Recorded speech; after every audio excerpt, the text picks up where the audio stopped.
আসসালামু আলাইকুম ওয়া রাহমাতুল্লাহি ওয়া বারাকাতুহু। আমি আব্দুল্লাহ আলসাদ, আপনারা দেখছেন আব্দুল্লাহ আলসাদ ব্লগস। আমার ব্লগ ইউটিউব চ্যানেলে প্রতিনিয়ত নতুন নতুন ব্লগ ভিডিও নিয়ে আমি আজ রয়েছি আব্দুল্লাহ আলসাদ। আপনারা দেখছেন আব্দুল্লাহ আলসাদ ব্লগস। আজকের ব্লগ ভিডিও নিয়ে আমি আজ রয়েছি আব্দুল্লাহ আলসাদ। আপনারা দেখছেন আব্দুল্লাহ আলসাদ ব্লগস। কথা না বাড়ি মূল টপিকে মূল ব্লগে জাম করবো। চলুন শুরু করা যাক আজকের ব্লগ। আজকের ব্লগ আমার কাটিং দেখতে পারতেছেন, লাস্ট কোন চুলে কাট আমার ফেস ক্যাম ভিডিও দেখছেন, তা আমার খেয়াল নাই। যাই হোক, কিন্তু এই জিল্লু জিল্লু এই জিল্লু মাল দে মাল। যাই হোক, এটা হচ্ছে বরবাদ, মনে হয় বরবাদ হয়ে যাচ্ছি। যাই হোক, গানটা যদি কপিরাইট না দেন, এমনি লাইনটা মনে পড়লো বরবাদ মুভির এই স্টাইল, বা সাকিব খান মেগা স্টার সাকিব খান সেই কাটিং মতো কি সেই যে মুভিটা করছে, সেই মুভিতে যে কাটিংটা ছিল সে দিছে, সেই কাটিংটাই আমি দেওয়ার চেষ্টা করছি। দাঁড়িয়ে আছে, ভালো একটা মারাত্মক একটা সিন সব আছে, মানে সব। সে হচ্ছে, তোরা আমার ভালোবাসতে লাগছে 1 সেকেন্ড, তোকে আমার ছাড়তে ন্যানো সেকেন্ড লাগবো, ন্যানো সেকেন্ড। ঠিক আছে, এই কাহিনী দেখে বুঝতে পারছেন কি ধরনের কনসেপ্ট অনুযায়ী সেই ছবিটা নির্মাণ করা হয়েছে। যারা হলে যায় দেখছেন তাই একটু কমেন্টে, আমি পুরোটা দেখি নাই, হালকা পাতলা টোন আইডিয়া পাইছি, গল্পটা এত ক্লিয়ার ধারণা হয় না, কিছু কিছু ক্লিপ মনে আছে। মারাত্মক ছবিটা যে দেখে আসেন, হলে যায় দেখতে পারলে ভালো। তারপর যদি কোনো লিঙ্ক টিঙ্ক পান সে জায়গা থেকে সংগ্রহ করতে পারেন তো আরও ভালো। 5-6 জিবি লাগে নামাইতে, প্রয়োজন মনে করেন কমেন্টে জানাবেন, ইনশাল্লাহ আপনাদেরকে আপনাদের সঙ্গে একটু মানে হাতের মুঠোয় ইনশাল্লাহ নিয়ে আসবো। যাক, এই জীবন পর্যন্ত অনেক কিছু ঘটে গেছে, সব কিছু তো আর ক্লিয়ার করা যায় না, কত কিছুই তো হয় না হয়। আর ওই যে বাড়ি দেখতেছেন, ওই বাড়িতে বিয়া চলতেছে, বিয়া হবে বিয়া, ঠিক আছে বিয়া। দেখ, সবার বিয়েই দেখলাম এই জীবন পর্যন্ত কত মানুষের বিয়ে হয়ে গেল, সুখী আছে। আমাদের এই সেম বয়সে অনেকেই সংসার জীবনে নিজেকে পরিবর্তনে নিয়ে আসছে। যাই হোক, সবই দেখাইলাম, বিয়ে শাদী আর কি। আমি কিছু কথাবার্তা বলি, এই ভিডিওটা রুম টুর দিলে অন্য কনসেপ্টে যাবো, মেন কনসেপ্ট থেকে অন্য করছে। যাই হোক, লাস্ট ভিডিও আমি যেটা করছিলাম সেটা বাসায় এই জায়গা থেকে শুরু করছিলাম, যে ফ্রিজ, ওই ফ্রিজটাকে আমার আলতো ফালতো 9টা ভিডিও করে আছে। যাই হোক, আমি ডেলি একটা করে কন্টেন্ট দিন, 9 দিন আপনাদের একটু কষ্ট করে কন্টেন্ট কনজিউম করা লাগবে, কিছু করার নেই, কষ্ট করে ক্যান করেন। কারণ যাই হোক, সাপোর্ট করা যদি মন মানসিকতা থাকে, একটু যারা হালকা সাপোর্ট করতেই পারেন। ঠিক আছে, ওই জায়গা থেকে আমি চাকরি খুঁজতে গেছি। চাকরি খুঁজতে যাওয়ার পর ওদিক থেকে ওই যে আম্মু যে কথা বলে লাস্ট ফার্ম, অনেক মানে প্রতিষ্ঠান, ওষুধের যেই যেই নামি দামি প্রতিষ্ঠানগুলো আছে তার মধ্যে এটা ভালো, মানে নাম করা।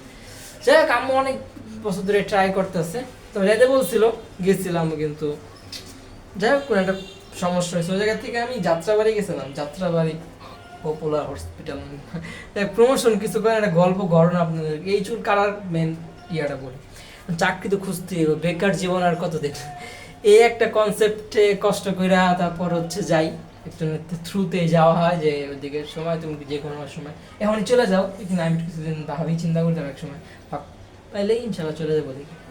পরে যাই হোক, তার কাছ থেকে এরকম একটা জানা সত্ত্বেও আমি ওদিকে হইব না এরকম একটা জানি। পরে ওদিক থেকে হাইটা কতটুকু সম্ভব হয়, এদিকে হাবে গেছিলাম এক জায়গায় প্রতিষ্ঠানে, সেই জায়গার থেকে ওদিক থেকে আমরা যাওয়া যায় নাকি। রিক্সাওয়ালাকে জিগাইলাম, বেশি দেরি লাগবো না, তুমি হাইটা গেলে হয়তো 15-20 মিনিট লাগে। এই তো সারা জীবন তো হারার উপরে জীবন গেছে। ছোটো সময় যে কত চিপা চিপা দিয়ে হাঁটছি, এখন যদি ওই লিস্ট করা যেত তাহলে কত দূর চলে যেতাম। বাংলাদেশ মনে হয় 10-12 বার যাওয়া আসার মতো এত হাঁটছি, যদি ওরকম লিস্ট নাই, তো লিস্টের বাইরে। তো হাইটা যাই এরকম বসে থাকি, অনেক ফ্রেন্ডদেরকে কল দিয়ে বসে থাকি, কিছু না কাউকে খুঁজে পাই না। দেখি সিকিউরিটি গার্ডে কিছু মানুষ দাঁড়ায় রয়েছে, একটা ভাইকে জিজ্ঞেস করি এরকম এরকম লাগবে, আমি এক জায়গা থেকে শুই না আসছি, যে এরকম একটা ম্যাডামে জানাইছে আমার, এরকম ম্যাডাম ঠিক আছে দাঁড়াও, থেকে স্যার আসুক, আমি তার সাথে কথা বলি। অনেকক্ষণ দাঁড়াই এলাম, যারা স্যার আসলো, তাদের এইটাছে কাজ, তাদেরকে নিয়ন্ত্রণ করে আসলো, বলো কি কি কি পড়তো না করতো, যা জিজ্ঞানোর দরকার, ভাইভা টাইপের সব কিছু জিজ্ঞাসা করলাম, কী কী কাগজপত্র আনছো, দিলাম। এখন তারা বলে কি 3,000 টাকা দিতে হবে, আমাকে আর অত কিছু বলে না যে কী লেগে দিতে হবে, কী করতে হবে, এক বলে 3,000 টাকা দিতে হবে। তখন এটা ঘাবড়াই গেছি, এই কেন, এটা কী করো, এটা কী করবো। তো অনেকক্ষণ চিন্তা ভাবনা করলাম, অনেকের সাথে কথাবার্তা বললাম, জানার চেষ্টা করলাম কেন নিব, কেন কী কারণ, কি হ্যান ত্যান এরকম জিজ্ঞাসা করলাম। অনেক সমাধান বুঝলাম, যে ড্রেস আপ, খাবার দাবার, এভরিথিং, থাকার জায়গা, যাই হোক এরকম একটা তারা আমাদের শোনাইলো, জায়গাও দেখাইলো, কিন্তু একদিন এক রাত ব্যাগ রাখারও সুযোগ পাইনি। পরে আমি হইতেছি ওই জায়গা থেকে, পরে কালকে এই সাইডটা নিয়ে এসো। পরে তো কলেজ তো যাই নাই, ওদিক থেকে ডাইরেক্ট আম্মু ফোন দিতেছে বাসায় আসা দরকার না, আম্মু আবার নানি রাতে গেছিল থেকে জানি শিওর ঘটনাটা জানি না। আম্মু এসে দেখি বাইরে আসা দাঁড়ায় রয়েছে, চাপ এই না তাড়াতাড়ি আসা লাগে, এসে গেট খুলি। পরে হচ্ছে আবার আপু সিস্টারের বাসা মানে দূরে নিচে আগে থাকতো, এগুলো ফ্যামিলিগত আলোচনা। তো ওদিকে চলে যায়, ওদিকে পরের দিন আবার সকালবেলা যেতে হবে, কারণ সে বলছে 8টা বাজে তুমি টাকা পয়সা নিয়ে সিবি সিবি নিয়ে যা যা বলছি সেগুলো নিয়ে সকালবেলা আসবো 6টা 7টা। এখন 6টা বাজে নিচের গেটও খুলে না, একটু পারে একটু ভিআইপি তো, ঘুম থেকে করে সবাই দেরিতে উঠে 10টা সাড়ে উঠেই না, এগুলো সে একটু লেট করে খুলে, রাত্রেবেলা লেট করে বন্ধ করে, এই হলো ব্যাপারটা। নক করে থাকে, বেডটা খোলাই যত তাড়াতাড়ি সম্ভব দৌড়াই ধুয়ে বাস স্ট্যান্ডে আসি, বাসে ওইটা পরে হচ্ছে যাচ্ছি নাই হাইটা ওদিকে যাই, দেখি আমার অনেকে কাজে আসে নাই, টাইমে আগে আসছি, আসে আমাকে মানে ইয়া করায়, তারপর আনসনি টাকাটা দাও, তারপর পে করি। পরের দিন আজকে ডিউটি করতে পারো, আজকে তোমার ট্রাই করালাম, দেখালাম, ঘুরাইলাম, তুমি টাকাটা দিস, তুমি কালকে থেকে জয়েন করো, তোমার ড্রেস বানাইতে দিতেছি, এরকম ভংচং বুঝাই। 2 দিন গেল, পরের দিন হইলো, তারপরের দিন আমি যাই, ড্রেসও পরাই, সব শিখায়, আমার 16 তলায় দেয় ডিউটি বসবা, স্যার আসলে যা যা প্রয়োজন, কেউ যদি কিছু আনতে বলে থেকে যাই সংগ্রহ করে আনবা, এই কারণ করি। দুপুরবেলা আর গার্জিয়ানের নাম্বার চায়, এখন কি বলবো, আর কিছু বলার নাই, গার্জিয়ানরা জানাতে চাইতেছি না, আম্মু যেতেছে অন্য জায়গায় দিতে, আমি ওই জায়গায় ঢুকতে চাইতেছিল, নিব না, আমার এরকম একটা চিন্তা ভাবনা, কিছু বলারও নাই, গার্জিয়ান নাম্বার দেই নাই, ভুল নাম্বার দিতে হইব, তো নাম্বার দিয়েছিলাম, নাম্বার দিয়েছিলাম, বলছিলাম কি দিলে ফোন মনে দিব না, এমনি নিতেছে নেই, এখন যে ফোন দিব কে জানে, ফোন নাম্বার দিছি, পরে হইতেছে যে ফোন দেওয়ার পর হ্যান তেন বাতে ফোন দিয়েছে, কাহিনী বাকি এসছে, যাও তুমি চলে যাও, টাকা দেওয়া লাগবো না, মানে চাকরি না নাম্বার দিতে চেয়েছে, এই টাকাটা ফেরত দেন না, হে টাকাও ফেরত দেবো না, কি বংচং হ্যাং তেন। তারপর হইতেছে ইয়া করায়, অনেক তর্ক তর্কি করে, অনেকের সামনে ইনফরমেশন জানাই যেরকম এরকম হয়েছে, দিতে চেয়েছে।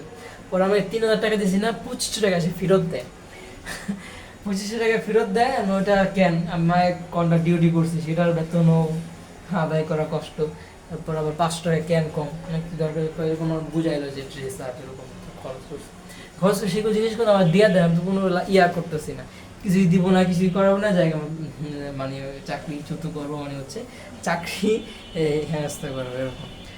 তারপরে কিছু করার নাই, বাস্তবতার নিরিখে আমাকে বললো তোমার বাচ্চা তুমি চলে আসো, কালকে সকালে ইনশাল্লাহ আবার আইসা আপনাদের কাছে আমি আবদার জানাবো, আইসা 17 জেলায় চলে যাই, যাই এরকম এরকম বলি কিছু করার নাই, এরকম তাদের সেক্টর আলাদা, আমাদের সেক্টর আলাদা, এখন দেখো কিছু করতে পারো নাকি, মনে হয় হবো না, তারপরও দেখো, এরকম বল আমি চেষ্টা করে দাও, চেষ্টা বিফল হয়ে যায়, পরে নাম্বার শেষ পর্যন্ত দেওয়াই লাগে, পর আব্বুর সাথে বলি যাই লস যে কিছু করার নাই, এসে বলো যদি কলেজে যাই, কলেজ থেকে বাসায় শিফট, ওরা আর কোনো জায়গায় যায় না, নানি এতদিন বাসায় ছিল, সেই তুলতে আমি দিতে থাকি ঘুরাতে, ওদিকের রাগ মানে কষ্টদায়ক কথা, যে কথাবার্তার মনে বলে না, কষ্ট লাগে, অনেক কষ্ট, এই যে মায়ের খাওয়াচ্ছে বেশি কষ্ট, এরকম একটা যাই ওই কথা থেকে কিছুটা বাঁচা যায়, কিন্তু ওই জায়গায় বিরাট ঘটনা ঘটে যায়। পরে ওই জায়গা থেকে কিছুদিন বাসায় থাকা যায়, আর কই যাবো, অনেকে এই ডেটের পরে কোরবানির পর জয়েন হওয়ার কথা ছিল এক জায়গায়, হইতে পারি না, লেট হয়ে যায়, পরে আবার একটা সুযোগ আসতে দেখি ইনশাআল্লাহ ঢুকতে পারি নাকি, এই হলো ঘটনা। পরে কুরবানিতে গ্রামে যাই, হালকা পাতলা শর্ট ভিডিও দেখতে পারেন, পেজে দেখতে পারেন, অথবা টেলিভিশন চ্যানেলে, আব্দুল আসাদ টেলিভিশন চ্যানেলে কিছু শর্ট আপলোড করছি, এই জিল্লু ও জিল্লু, তোর প্রেমে পড়তে লাগছে আমার 1 সেকেন্ড, ছাড়তে আমার ন্যানো সেকেন্ড এখন আছে, এইসব টাইপের কিছু কন্টেন্ট দেখতে পারেন, যাই ব্যথা পেলাম, কিছু করার নাই, জীবন টাইপের তো না, এইসব করে আসলাম, এই কয়েকদিন হইলো কুরবানির এরকম ঘোরাফেরা ব্লগ করা হয় নাই, পানির মিষ্টি বাদল অনেক ঝামেলাই হয়েছে, যাই হোক অনেক কিছু ঘটে গেছে, অনেক খারাপ কিছু, অনেক কিছুই যেগুলা মনে পড়তেছে না, বা যেগুলো বলার মতো মনে করতেছে না, অনেক কথা বলার ছিল, অনেক কথা বলার ছিল না, যে কথাগুলো বলার ছিল না সেই কথাগুলো বলে গেছে, যে কথাগুলো বলার ছিল সেই কথাগুলো বলি নাই, কোন কথাগুলো ভালো লাগছে কোন কথাগুলো ভালো লাগেনি সবই কমেন্টে জানাবেন, আর ভুলতে সব আমার বেশি দেখবেন। এলো কলেজের যাতায়াত, এলো জার্নি, যাতায়াতে অনেক বেজাল, অনেক ঝামেলা, অনেক ঝগড়া, অনেক কিছু ঘটছে, যেগুলো তো আমার ডেইলি লাইফ ব্লগ আমি স্টার্ট করতে পারতেছি না ফোনের কারণে, ফোন এটা অলরেডি রেড হয়ে গেছে, এটাও ইউজ করলাম অনেকদিন পর, লাস্ট কবে ভিডিও আপলোড দিয়েছিলাম, কিছু ভিডিও আপনি শিডিউলে জমা আছে, সেগুলো ধাপে ধাপে শেষ করতে হবে, অনেক কাম বাকি রয়েছে, কাজে ঢুকলে এগুলো কষ্ট করে করতে হবে, আর আমাদের বাসায় নতুন মেহমান পরে দেখে সাবলেট আমরা থাকি, কিছু করার নেই, এই লেগে কষ্ট করে ব্লগ কেউ না থাকলে তখন বানাইতে হয়, নাহলে বানানো কষ্ট হয়ে যায়। তো ব্লগে আমি শেষ পর্যন্ত চলে আসছি। ব্লগটা ভালো লাগে লাইক করবেন, কমেন্ট করে আপনি মূল্যবান মতামত দিয়ে যাবেন, শেয়ার করে আপনাদের বন্ধুদের মধ্যে ব্লগটা ছড়াই দেবেন। সাবস্ক্রাইব করেন না, সাবস্ক্রাইব করে প্রেস করে সাবস্ক্রাইব করার পাশে বেল আইকন প্রেস করে অল করবেন, কমেন্টের মূল্যবান মতামত দিয়ে যাবেন, সাপোর্ট করবেন, দোয়া করবেন। মানে ভুল হয়ে থাকে সবাই ক্ষমা সুন্দর দৃষ্টিতে দেবেন। মাস্ট সময় আম্মুর জন্য দোয়া করবেন, ফোনে আল্লাহ পাক হায়াত বাড়ায় দেয় সেটার জন্য দোয়া করেন। মাস্ট সময় আম্মুর জন্য মন করে দোয়া করবেন, অনেক কষ্ট করে আম্মু, ঠিক আছে, আপুর জন্য, আমার জন্য, বা আশা এই সেদিক নিয়ে অনেক কিছু করার নাই, রেস্ট চালাই জানেন যে চাকরি বাকরিও বেকার, কেউ দিতেও চায় না, আত্মীয় স্বজন অনেকে আছে, কে কার্ডটা দেখে এলো অবস্থা। যাই দোয়া করবেন, মাস্ট আমার আম্মুর জন্য দোয়া করবেন, ফোনে নিয়ে হালাপা খায়াত বাড়া দেয় সেই জন্য মাছ দোয়া করবেন। আমার আম্মুর জন্য মাস্ট সবাই একটু মন করে দোয়া করবেন। আসসালামু আলাইকুম রহমতুল্লাহি অবরাকাত। চ্যানেলটাকে সাবস্ক্রাইব করবেন, ভিডিওটা লাইক করবেন, আমার আম্মুর জন্য সবাই মন খুলে দোয়া করবেন। Thank you so much. Blog দেখছেন, ধন্যবাদ।